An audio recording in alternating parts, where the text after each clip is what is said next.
ఓం నమ శివాయ. ఓం నమో నారాయణాయ. ఓం శ్రీ స్వర్ణాకర్షణ కాల భైరవాయ నమో నమః. ఓం ఒటుక కాల భైరవాయ నమో నమః. హరి ఓం. మా ఛానల్కి స్వాగతం. చూస్తున్న వీక్షకులకు, ప్రేక్షకులకు, ప్రియ కాళభైరవ భగవద్బంధులకి స్వాగతం పలుకుతూ మమ్మల్ని ఎంతగానో ఆదరిస్తూ ఉండబడిన ప్రియ సోదరి మనులకు అందరికీ కూడా ముక్కోటి ఏకాదశి పండగ శుభాకాంక్షలు. సనాతన ధర్మ వీక్షకులకు, సంరక్షకులకు అందరికీ పైన దత్తాత్రేయ స్వామి యొక్క ఆశీస్సులు ఉండాలని కోరుకుందాం. అలాగనే మార్గశీర్ష మాసం అనగానే శ్రీ వళ్ళీ దేవసేన సుబ్రహ్మణ్యేశ్వర స్వామి యొక్క జయంతి, కాళభైరవ జయంతి, దత్తాత్రేయ జయంతి సందర్భంగా మనమందరము ఎలాంటి విధి విధానాలు పాటించాలో సవివరంగా సంపూర్ణంగా తెలుసుకుందాం. ఈ 16వ తారీఖు నుండి 31వ తారీఖు వరకు ద్వాదశ రాశిలో గ్రహ గమనాలను అనుసరిస్తూ ఎలా ఉండబోతుందో సవివరంగా సంపూర్ణంగా తెలుసుకుందాం. మేషరాశిలో గురు సంచార స్థితి, కన్యరాశిలో కేతు సంచార స్థితి, తులారాశిలో శుక్రుడు స్వక్షేత్ర సంచార స్థితి, వృశ్చిక రాశిలో కుజుడు స్వక్షేత్ర సంచార స్థితి, ధనుసు రాశిలో రవి బుధ సంచార స్థితితో బుధాదిత్య రాజయోగంతో ప్రయాణం అవ్వడం, కుంభరాశిలో శనేశ్వర స్వామి స్వక్షేత్ర సంచార స్థితి, మీనరాశిలో రాహు సంచార స్థితితో ద్వాదశ రాశిలో గ్రహ గమనాలు ఈ విధంగా ఉన్నాయి. ఇక్కడ విశేషంగా శుక్రుడు స్వక్షేత్రకారకుడు, కుజుడు స్వక్షేత్రకారకుడు, శనేశ్వర స్వామి వారు స్వక్షేత్రకారకుడు. విశేషమైనటువంటి 3 గ్రహాలు స్వక్షేత్రంగా ఉన్నప్పుడు ఎలాంటి ఉపయోగాలు ఉంటాయో సవివరంగా సంపూర్ణంగా తెలుసుకుందాం. కర్కాటక రాశి వారు ఈ యొక్క డిసెంబర్ నెలలో ద్వితీయార్థంలో కాళభైరవ జయంతి సందర్భంగా ఎలాంటి విధి విధానాలు పాటించాలో ఈ వీడియోలో సవివరంగా సంపూర్ణంగా తెలుసుకుందాం. కర్కాటక రాశిలో ఏ నక్షత్రాలు వస్తాయనగా పునర్వసు నక్షత్రంలోని చివరి 4వ పాదము, పుష్యమీ నక్షత్రంలోని 4 పాదాలు, ఆశ్లేష నక్షత్రంలోని 4 పాదాలు కలిపితే కర్కాటక రాశి. చాలామందికి పుట్టినటువంటి కాల సమయంలో డేటా బర్త్లో లేనటువంటి కారణం చేత పేరు యొక్క మొదటి అక్షరాన్ని అనుసరిస్తూ ఆ రాశిని తెలుసుకునే ప్రయత్నం అవుతుంది. అవి ఏ అక్షరం ఒకసారి పరిశీలన చేద్దాం. హీ, హూ, హే, హో, డా, డి, డు, డే, డో అక్షరాల వారందరూ కూడా కర్కాటక రాశి జాతకులే. కర్కాటక రాశి యొక్క అధిపతి చంద్రుడు. వీరికి ఒకవైపు అష్టమ స్థాన శని సంచార స్థితి జరుగుతున్న విషయం తెలిసినటువంటిది. తృతీయంలో కేతు సంచార స్థితి ఉండడం వలన అన్నదమ్ములతో, అక్కా చెల్లెలతో, తల్లిదండ్రులతో, గురువులతో సఖ్యతగా ఉండే ప్రయత్నం చేయండి. మానవ సంబంధాలుగా చూసే ప్రయత్నం చేయండి. ప్రతి సంబంధాన్ని మీరు దయచేసి ఆర్థిక సంబంధంగా భావించినట్లయితే రాబోయే కాలము గడ్డు కాలము అని చెప్పి గమనించాలి. అర్ధాష్టమ శుక్ర సంచార స్థితి ఉండడం వలన బంగారు ఆభరణాలు, విలువైనటువంటి వస్తువులు, ఫోను యొక్క లావాదేవీలు, ఓటీటీలు దొంగలించబడడం, మీ యొక్క మెసేజ్ని తస్కరించబడే అవకాశాలు చాలా అధికంగా ఉన్నాయి. తస్మాత్ జాగ్రత్త. సంతాన స్థానంలో కుజ సంచార స్థితి ఉండడం వలన నూతనంగా వివాహమైన వారికి సంతాన యోగం, పిల్లల యొక్క చదువులు, పిల్లల యొక్క అభివృద్ధి, పిల్లలను విదేశాలకు పంపించాలి, తరతరాల నుంచి వచ్చేటువంటి స్థిరచరాస్తులు మీ సొంతం కాబోతుందని చెప్పి గమనించాలి. 6వ స్థానంలో రవి బుధ సంచార స్థితి ఉండడం వల్ల బుధాదిత్య రాజయోగం కావడం వల్ల ప్రభుత్వ వృత్తి, ఉద్యోగ, వ్యాపార ప్రయత్నం చేసేవారికి బ్యాంకు లోన్లు రావడం, మంచి అవకాశాలు ఉండడం, సభల యందు, సమావేశాల యందు మాట్లాడేటువంటి అర్హత, యోగ్యత సంపాదిస్తూ ఉన్నతమైనటువంటి ఆరోగ్యకరమైనటువంటి ఆనందకరమైన జీవనాన్ని పొందబోతున్నారు.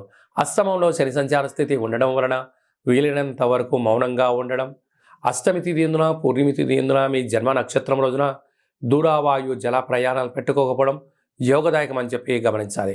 భాగ్యస్థానంలో రాహు సంచార స్థితి ఉండడం వలన భార్య పైన భర్త, భర్త పైన భార్య, పార్ట్నర్షిప్ వ్యవహార కార్యక్రమాలు, ధనపరమైనటువంటి సేవారంగ కార్యక్రమం చేసేటప్పుడు ఎంతో గౌరవాన్ని ఇచ్చి పుచ్చుకోగలగాలి. ఎద్దటి వ్యక్తుల యొక్క మనసును బాధ పెట్టేటువంటి మాటలు మాట్లాడకుండా మౌనంగా ఉంటూ విజయానికి మేట్లు వేయగలిగితే రాబోయే కాలం సువర్ణ యుగం అని చెప్పి గమనించాలి. రాజ్యస్థానంలో గురు సంచార స్థితి ఉండడం వలన వృత్తులలో, ఉద్యోగాల్లో, వ్యాపారాల్లో గృహ మార్పు, ఉద్యోగ మార్పు, ప్రమోషన్స్ మీకు యోగదాయకం అని చెప్పి గమనించాలి. నీటి వ్యాపారాలు, కూల్ డ్రింక్ బిజినెస్లు, కిరాణం షాపులు, అది ఏ కాకుండా petrol bunks, oils, crude oils business చేసేటువంటి వారు, గృహ భవన నిర్మాణ కార్యక్రమాలు, టూర్స్, ట్రావెల్స్ చేసేటువంటి వారందరికీ కూడా చాలా హోటల్ కార్యక్రమాలు నడిపించే వారికి చాలా మంచి కాలము, శుచి శుభ్రత అవసరం అని చెప్పి గుర్తుపెట్టుకోవాలి.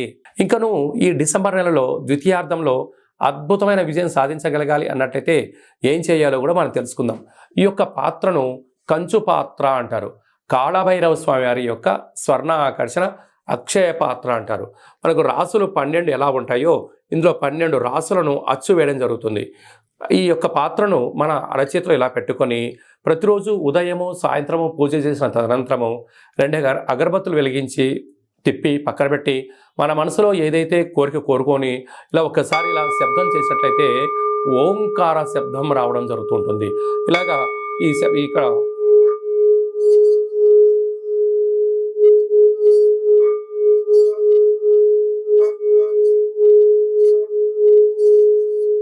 ఈ యొక్క అక్షయ పాత్ర ద్వారా ఈ శబ్దాన్ని సృష్టించడం వలన ఓంకార శబ్దం ద్వారా గృహంలో ఉండబడినటువంటి వాస్తు, నరదృష్టి, శత్రు ప్రభావ దోషాలు తొలగిపోతాయని చెప్పి గమనించగలగాలి.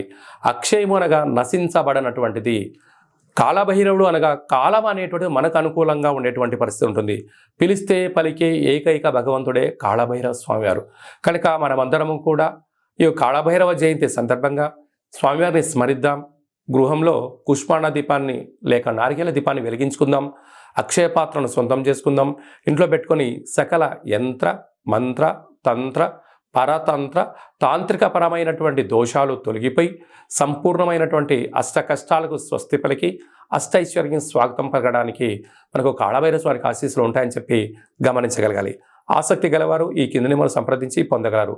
ఈ యొక్క అక్షయ పాత్రతో పాటు కాళభైరవ స్వామి యొక్క ఒక పిరమిడు, స్వామివారి యొక్క కంకణము, ఉట్టి, ఇంటి బయట కట్టుకోవడానికి సౌభాగ్య ఉట్టిని, మీ యొక్క గోత్రనామాల పేరుపైన మన యొక్క స్వర్ణాకర్షణ కాళభైరవ స్వామి యొక్క దేవాలయంలో 41 రోజు కుష్మాండ దీపాన్ని కూడా పెట్టడం జరుగుతుంది. ఆసక్తి గలవారు ఈ కింద నెంబర్ సంప్రదించవచ్చు.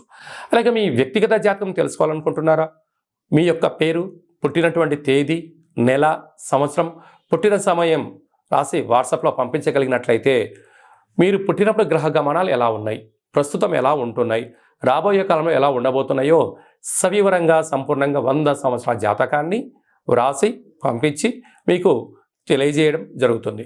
అలాగా డేట్ ఆఫ్ బర్త్లు లేనటువంటి వారికి మీ పేరు యొక్క మొదటి అక్షరాన్ని అనుసరిస్తూ రాశిని తెలియజేస్తూ రమణ శాస్త్రం ద్వారా అనగా గవ్వళ ద్వారా కాళభైరవ ఉపాసన చేత భూత, భవిష్యత్, వర్తమానాన్ని తెలియజేయడం జరుగుతుంది. కనుక మీ వ్యక్తిగత జాతకం తెలుసుకోవాలనుకుంటున్న వారు ఈ కింద నెంబర్ని సంప్రదించి ఆన్లైన్ ద్వారా కానీ ఆఫ్లైన్ ద్వారా కానీ వాట్సాప్ ద్వారా కానీ అపాయింట్మెంట్ తీసుకొని సంప్రదించగలరు. అలాగనే మీ యొక్క అబ్బాయికి కానీ అమ్మాయికి కానీ వివాహం కావడం లేదా, ఆ యొక్క జాతకంలో అనేక రకాల సమస్యలు ఉన్నప్పుడు, లేకుంటే వచ్చినటువంటి వధువు కానీ వరుడు యొక్క జాతకం కలిసిందా కలవలేదా అనేటువంటిది తెలుసుకోవాలనుకున్నట్టయితే వారి యొక్క డేట్ ఆఫ్ బర్త్లు కానీ వారి యొక్క పేర్లను కానీ మీరు పంపించినట్లయితే వివాహ జాతక పొంతన, వారి యొక్క గణాలు, గుణాలు, జంతు పరిశీలన చేసి మీకు సవివరంగా తెలియజేయడం జరుగుతుంది. అలాగే గతంలో వివాహం చేసుకున్న వారికి దంపతులు మధ్యలో సఖ్యతగా ఉండకపోవడం కానీ, ఒకరిపైన ఒకరు అగౌరవంగా ఉండడం కానీ, 490 కేసులు పెట్టుకోవడం కానీ, పోలీస్ స్టేషన్లో గొడవలు వెళ్తూ అలాగా విడాకుల దాకా వెళ్ళినటువంటి వారందరూ ఎలాంటి ఇబ్బంది పడకుండా మీ యొక్క జాతకంలో కానీ మీ పేరులో కానీ స్వల్పమైనటువంటి మార్పులు చేర్పులు చేయడం వలన మీకు ఉజ్వలమైన మంచి బంగారు భవిష్యత్తుకు ఆధ్యాత్మిక సలహాలు సూచనలు ఇవ్వడం జరుగుతుంది. తెలుసుకునే వాళ్ళు తెలుసుకోవచ్చు. అలాగే మీకు పుట్టినటువంటి అబ్బాయి కానీ అమ్మాయికి కానీ పేరు ఎలాంటి పేరు పెట్టగలగాలి, పేరు యొక్క మొదటి అక్షరం ఏం రాగలగాలి, రాబోయే కాలంలో ఆ పేరులో ఉన్న వైబ్రేషన్స్ విషయం తెలుసుకొని పేరు పెట్టినట్లయితే, అంటే ఏదైనా కూడా ఒక వ్యవస్థలు కానీ సంస్థలు కానీ ఒక వ్యక్తి పేరును బట్టి తన యొక్క జీవన గమనం ఆధారపడి ఉంటుంది. కనుక వాటి పేర్లను మన యొక్క దేవాలయంలో ఆధ్యాత్మికమైనటువంటి అద్భుతమైనటువంటి మంచి పేర్లను మీకు సజెషన్ చేయడం జరుగుతుంది. కనుక ఆసక్తి గలవారు ఈ కింద నెంబర్ సంప్రదించి అపాయింట్మెంట్ తీసుకొని సంప్రదించగలరు. అందరికీ కళవు వెంకటనాయక అన్నట్టుగా వెంకటేశ్వర స్వామి ఆశీస్సులు ఉండాలని కోరుకుందాం. అందరినీ ఆశీర్వదించడం ప్రార్థన చేద్దాం.